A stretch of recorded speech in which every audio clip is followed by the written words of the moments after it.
তো বলতেছিলাম সন্তান জন্মের পর আজান দিবেন কেন? আজানের প্রথম যে চারটা শব্দ আল্লাহু আকবার আল্লাহু আকবার আল্লাহু আকবার আল্লাহু আকবার, প্রথম যে চারটা শব্দ, এই শব্দের মধ্যে আল্লাহর বরত্বের ঘোষণা আছে। আল্লাহু আকবার, আল্লাহ সবচেয়ে বড়।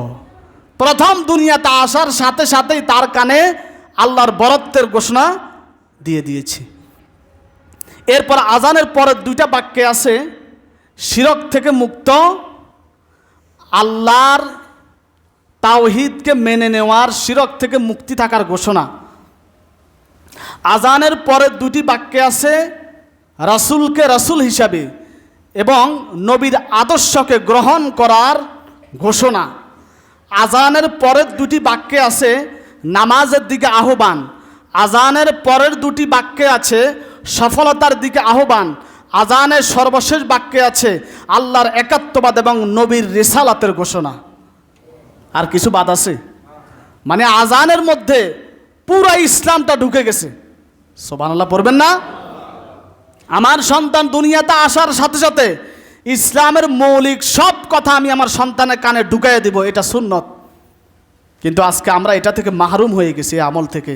আমাদের অধিকাংশ সন্তান আজকে হাসপাতালে ডেলিভারি হওয়ার কারণে আমরা আজান দিতে পারি না। এই যে সন্তানদের কানে এই রিসালাতের ঘোষণা, আল্লাহর একাত্মবাদের ঘোষণা, নামাজের দিকে আহ্বান, সফলতার দিকে আহ্বান, এগুলো আমরা শুনাইতে পারি না। এজন্য আমাদের সন্তান অধিকাংশ এখন মানুষ হয় না।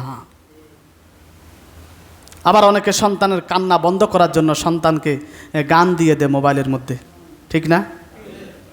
আচ্ছা, এই লোকটা ইউটিউব থেকে একটা গান দিছে, সে কি একটু চিন্তা করলে একটা তেলাওয়াত দিতে পারতো না? ছোট সন্তান দেখবেন যে আওয়াজে পাক, সে তো তখন বুঝবে না এটা গান না গজল, বুঝবে? সে যে আওয়াজে পাক সেদিকে খেয়াল রাখবে, তখন কান্না বন্ধ করে দিবে, ঠিক না? তাই বাবা, এই মা, তার মাথার মধ্যে কি এতটুকুন বিচার বিশ্লেষণ ছিল না যে আমি গান না দিয়ে কোরআন তেলাওয়াত দিই, তাহলে বাচ্চাটা কান্নাও থামবে, বাচ্চাটাকে কোনো খারাপ জিন্নাত ক্ষতিও করতে পারবে না। কিছুদিন আগে এখানে একজন সন্তান নিয়ে আসছে, হুজুর বাচ্চাটা অনেক ভয় পাইছে। কিভাবে? তাকে গতকালকে একটা কার্টুন দিছে দেখার জন্য, তো কার্টুনের মধ্যে কি একটা ছবি আসছে, এটা দেখে বাচ্চা ভয় পাইছে। তা আমি বলছি কার্টুন দিলেন কেন? একটা ওয়াজ তো দিতে পারতেন, তেলাওয়াতটা তো দেখাইতে পারতেন, আপনি কার্টুন দিলেন কেন? মানে বিপদে পড়লে হুজুর কাছে আসে, আর যতক্ষণ ভালো থাকো তখন ঘরে শুয়ে শুয়ে কার্টুন দেখে। কার্টুন দেখে না, আসে না? আর বিপদে পড়লে ঠিকই হুজুর কাছে আসে। সন্তানের কান্না থামানোর জন্য গান দিয়েন না, কোরআন তেলাওয়াতটা শোনায়েন, বাচ্চা ভালো থাকবে। গজল শোনায়েন, বাচ্চা ভালো থাকবে। ওয়াজ নসিহা শোনাবেন, বাচ্চা ভালো থাকবে, এটার উপর গড়ে উঠবে। সে বড় হলে বলবে বাবা আমাকে গজল দেন। আমি যখনই আমার ঘরে যাই, আমার ছোট ছেলেটা একবার যখনই যাই, বাবা গজল দেন, বাবা গজল দেন, খালি এই কথাই বলবে, গজল দেন। আমি যদি গান শিখাইতাম বলতো না বাবা গান দেন, একটা গান দেন, একটা গান দেন, বলতো কি না?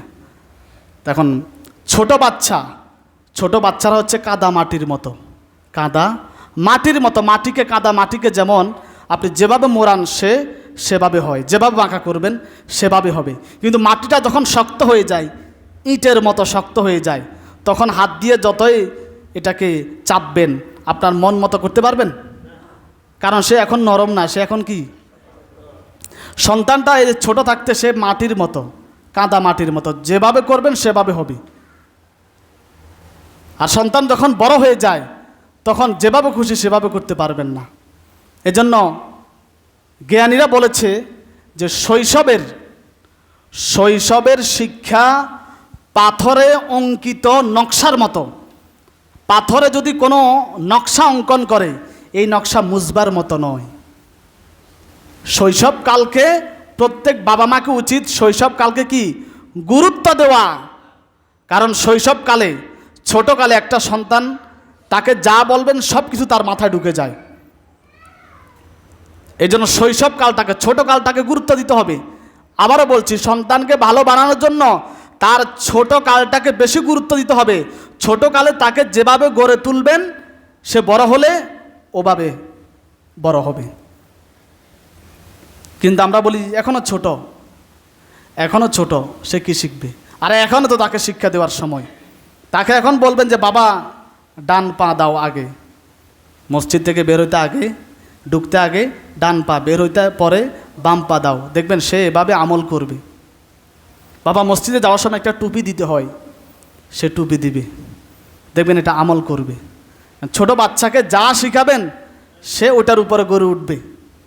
তাহলে আমি বলতেছিলাম, সন্তান যখন ভূমিষ্ঠ হয় তার কানে তাওহীদ এবং রিসালাতের দাওয়াত, আজান তার কানে পৌঁছে দেওয়া, এটা বাবা মার দায়িত্ব। তাহলে সন্তান ভালো হওয়ার সম্ভাবনা আছে।